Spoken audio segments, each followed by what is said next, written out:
नैहरवा से को नहीं आवा, फागुन के दिन चारे नैहरवा से को नहीं आवा, फागुन के दिन चारे नैहरवा से को नहीं आवा।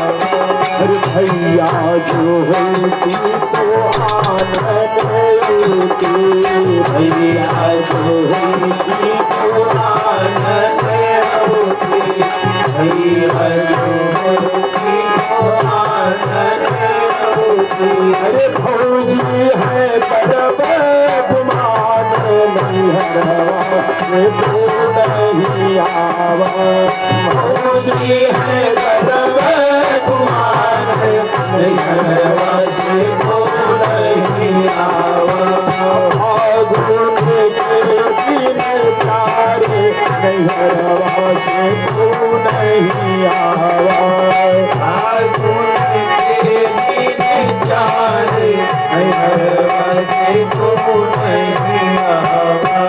ये सब लोक संगीतें हैं। इस संगीत में बड़ा आनंद होता है। आजकल लोक संगीतों का पतन हो गया। लोक संगीत कहीं सुनने को नहीं मिलेगा, पश्चिमी संगीत मिलेगा। ढिचिक ढिचिक ढिचिक बाज रहा है, न गाना का पता है, न बजाना का, न कोई सुर, न कोई ताल, न कोई अर्थ, कुछ नहीं। बस बाज रहा है डीजे और कमर हिल रही है। क्या जमाना आ गया है। बिल्कुल हम लोग अपनी सभ्यता को भूल बैठे हैं, अपनी सभ्यता को भूल बैठे हैं। आज वो मॉडर्न युग आ गया है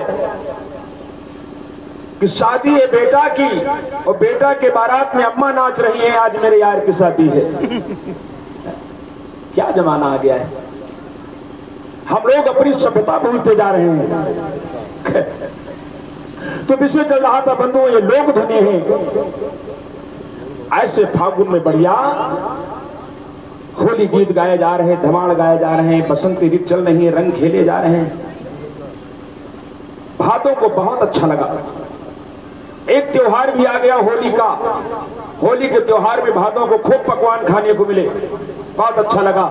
लेकिन जब फागुन बीत गया तो भादों ने कहा अब हम चल रहे हैं, तो भैया हमारे यहाँ आना। निमंत्रण दे आया भादो फागुन को, हमारे यहाँ भी आना। एक कथा कृष्णायन में आई है बंधु। पंडित राधेश्याम शास्त्री ने एक ग्रंथ लिखा है कृष्णायन, उसमें उन्होंने वर्णन किया है। तो भादों ने कहा हमारे यहाँ आना। फागुन ने न्योता स्वीकार कर लिया और धीरे धीरे समय आया। जब भादों आया तो भादों के यहाँ फागुन निमंत्रण में पहुंचा। भादों जब भादों के यहाँ पहुंचा तो भादों में मेढक बोल रहे हैं। कहा फागुन में कोयल बोलती थी और भादों में मेढक बोल रहे हैं। पुरवैया हवा चल रही है, बादल गरज रहे हैं, बरस रहे हैं, गड़गड़ गड़गड़ हो रहा, अंधेरी रात, बिजली चमक रही है, चलने की जगह नहीं, जगह जगह पर कीचड़ भरा हुआ है। भादों के यहाँ फागुन को बहुत बुरा लगा, बहुत बुरा लगा। जगह जगह से बदबू आ रही है, कीचड़ भरा है तो बदबू तो आएगी। बहुत बुरा लगा। फागुन ने कहा तुम बहुत गंदे हो, तुम्हारे अंदर सफाई नहीं, तुम बहुत गंदे हो, हम तुम्हारे यहाँ एक मिनट नहीं रुकेंगे। हम यहाँ हमारा दम घुट रहा है, ना तुम्हारे अंदर सफाई है, ना तुम्हारे अंदर सुंदरता है, और ना तुम्हारे महीने में कोई त्योहार पड़ता है कि कुछ पकवाने खाने को मिले। भादों में कोई त्योहार पड़ता है? कुछ नहीं, हम जा रहे हैं। भादों ने बहुत रोका लेकिन फागुन नहीं माना, चलाया, नहीं रुकेंगे, तुम बहुत गंदे हो, अगर मैं जानता तुमसे मित्रता नहीं करता, दोस्ती नहीं करता। फागुन चला गया। भादों ने सोचा कि हमारा मित्र हमसे रूठ गया, हमें तमाम बुराइयां हैं, और बुराइयां इसीलिए हैं क्योंकि हमारे महीने में बरसात होती है। अगर बरसात ना होती तो कीचड़ नहीं होता, बरसात नहीं होती तो बिजली ना चमकती, बादल नहीं गरजता, बरसात ना होती तो दुर्गंध नहीं आती। इसीलिए तो सारी फसादों का जड़ ये पानी बरसना है। भादों ने कहा मैं बरसात बंद कर दूंगा, और भादों ने पानी बरसना बंद कर दिया। बरसात बंद हो गई। जब बरसात बंद हो गई, धीरे धीरे खेती सूखने लगी, प्रजा त्राही त्राही करने लगी।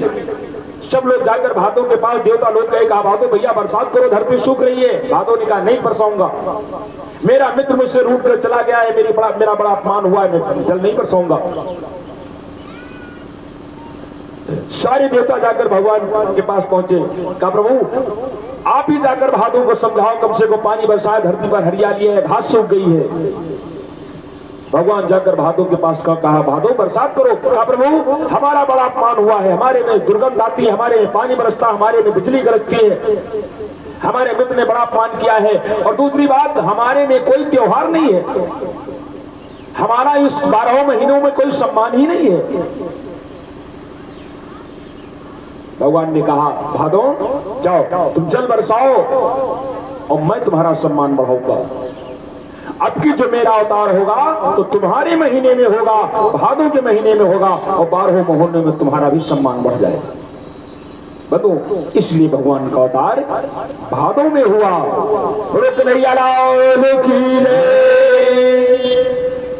अवतार हुआ।